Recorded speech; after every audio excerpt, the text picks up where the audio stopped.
Hola, ¿qué tal amigos? Muy buen día. Es un gusto estar con ustedes otra vez. Mi nombre es Beca, si no tengo el placer de conocerte. Quiero agradecer este espacio a los pastores Abraham, Mari Carmen y como siempre al emisario Joshua por invitarnos a participar de estos devocionales y por hacernos parte. Es un gusto y un honor para nosotros, así que les mandamos un saludo desde la Bella Coatepec, Veracruz. Y he titulado este devocional Cuídalos por mí. Si ustedes van al libro de Juan 21:15 van a encontrar la historia donde Jesús se reencuentra con su buen amigo Pedro, uno de sus discípulos. ¿Alguna vez tú has pensado que eres como el fan número uno de algo? Que digas de esto, de esta cosa o de esta actividad o de este artista, yo soy súper, súper fan, así, el más nadie me gana.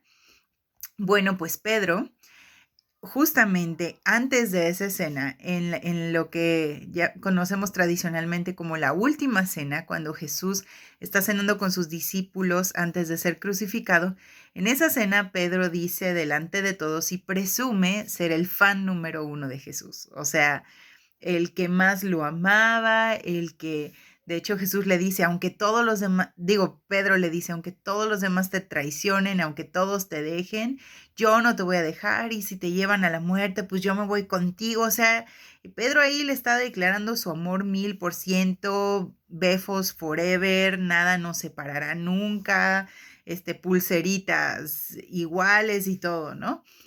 Y justamente después de esas declaraciones, unas horas después, que se llevan a Jesús y que lo están interrogando y que lo empiezan a torturar y todo esto, unas horas después Pedro niega conocer a Jesús, ¿no? Niega toda relación con él por miedo a que hayan repercusiones y pues Pedro termina fallando, ¿no? A su promesa tan apasionada de amor por Jesús. Y de hecho, Pedro lo niega 3 veces. Y en este pasaje, en el 21:15, Jesús se reencuentra con Pedro después de eso. Y dice que están sentados a la orilla de la playa, están comiendo y está ese silencio incómodo, ¿sabes? De que hay un asunto pendiente que hablar, Pedrito y Jesús junto y se oyen los mosquitos, todo, las olas del mar. Y Jesús le hace una pregunta a Pedro y se la repite 3 veces y le pregunta, Pedro, ¿me amas? Primero le dice, Pedro, ¿me amas más que estos? Y le sigue preguntando, Pedro, ¿me amas? Pedro, ¿me amas más que estos? Y en cada vez que Jesús le pregunta, Pedro le responde, sí, Señor, tú sabes que te amo. Y Jesús le responde, en algunas versiones viene diferente, pero en la PDT dice, cuida de mis ovejas. Pedro, ¿me amas? Y le dice, sí, Señor, tú sabes que te amo. Le dice, Pedro, cuida de mis ovejas. En otras versiones dice, apacienta mis corderos, mis carneros, mis ovejas. Y la tercera vez, Pedro, ¿me amas? Y Pedro le dice, Señor, tú lo sabes todo, tú sabes que te amo. Y repite Jesús, cuida de mis ovejas. Y curiosamente, muchas veces pensamos, ¿no? En amar a Dios y en las formas en que nosotros expresamos ese amor a Dios y en las formas en las que nosotros comprobamos a Dios y al mundo nuestro amor por Él. Y muchas veces yo pensé que la forma de hacerlo era pues haciendo más cosas como pues leer más mi Biblia, orar más, ayunar más, leer más libros cristianos, oír más predicaciones, ir a más congresos. Y creo que eso está bien y obviamente son expresiones de nuestro amor por Dios y de nuestro deseo por estar cerca de Dios. Pero me llama mucho la atención que ante la respuesta de sí, Señor, yo te amo, la respuesta de Jesús no es pues ora más, pues ayuna más, pues haz esto más. Veo que la respuesta de Jesús es de hecho completamente dirigida hacia un tercer elemento, hacia ovejas, ¿no? Que obviamente es un simbolismo de las personas que forman parte del rebaño del Señor y él está diciendo básicamente, cuídalos por mí, por eso este devocional se llama así. Le está diciendo, Pedro, si tú realmente me amas, fuera de esa expresión dramática y tan apasionado de voy a ir a la muerte, hasta la muerte por ti, Jesús le dice, si de verdad me amas, cuida a mis ovejas, apacienta a mis corderos. En pocas palabras le está diciendo, yo me voy, pero cuídalos por mí. Y quizá aquí podríamos pensar, pues, ¿quiénes son, no? ¿Quiénes son las ovejas a las que tenemos que cuidar y la forma en la que demostramos ese amor por Jesús? Y eso me lleva a otra parábola, la parábola del buen samaritano que está en Lucas 10. Cuando vienen los estudiosos de la ley y le preguntan a Jesús que cuál es el mandamiento más importante, y Jesús dice, amarás al Señor tu Dios con todo, y amarás a tu prójimo como a ti mismo. Y entonces le dice este religioso, ¿y quién es mi prójimo, no? Porque es como, bueno, ok, voy a amar al prójimo, pero pues ¿quién es el prójimo, no? Pues acláranos, porque pues así como que andar amando a cualquiera, pues no, a ver, dinos quién es el prójimo. Y entonces Jesús les cuenta una historia de donde sale la parábola del buen samaritano y seguramente tú habrás oído de ella en alguna ocasión y si no, cuenta la historia que a un hombre lo atacan unos ladrones mientras iba viajando de una ciudad a otra y lo dejan golpeado y casi muerto en el camino.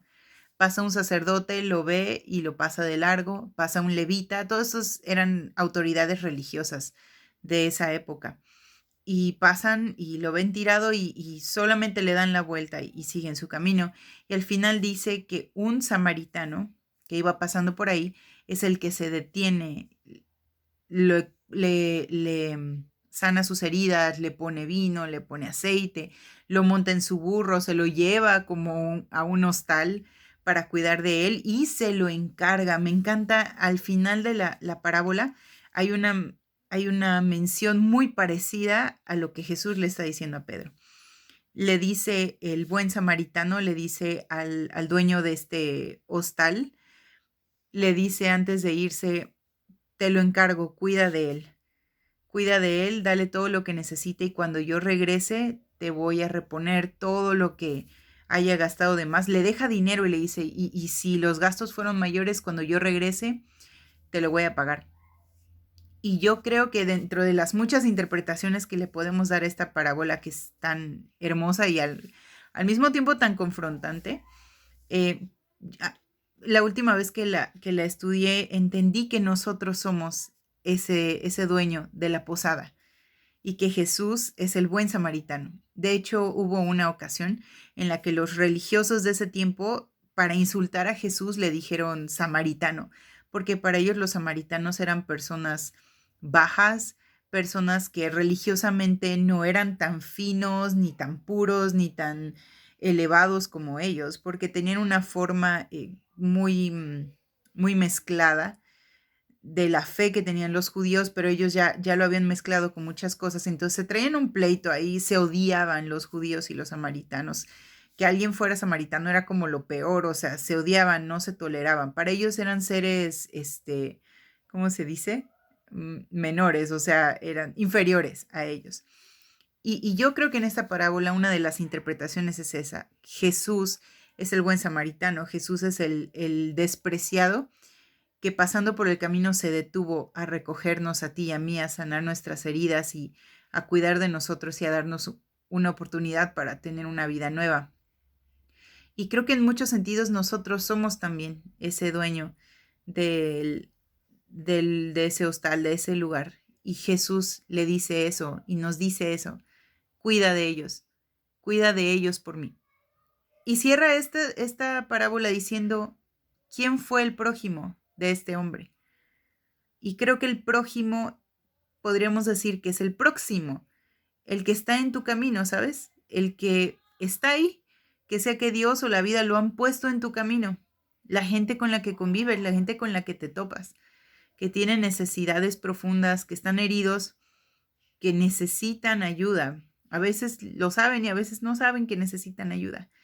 Pero creo que hacer todo lo que hacemos para Dios está increíble, pero quizá hemos pasado por alto esa invitación que Jesús nos hace cuando dice, hey, Pedro, ¿me amas? Cuídalos por mí.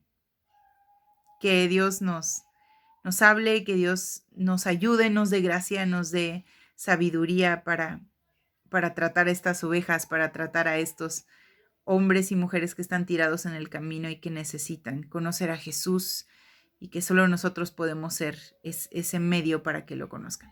Así que acompáñame a terminar esto con una oración. Querido Espíritu Santo, gracias por tu palabra. Gracias porque cada vez que venimos a ti, tú no nos defraudas, tú nos hablas directo al corazón y mueves cosas dentro de nosotros. Por favor, te pedimos la audacia de amarte de esta forma, Señor. No solo de la forma en que lo hemos hecho, sino que el amor que tenemos por ti, Señor, empiece a traducirse en el cuidado y amor por nuestro prójimo también. Ayúdanos a ser ese Jesús con piel que otros necesitan ver. Ayúdanos, sabemos que tenemos muchas limitaciones, pero que en ti todo es posible y que tú nos llenas de ti, Espíritu Santo, para hacer la labor que nos has encomendado. Gracias en el nombre de Jesús. Amén. Un abrazo desde acá, los amamos mucho. Bye.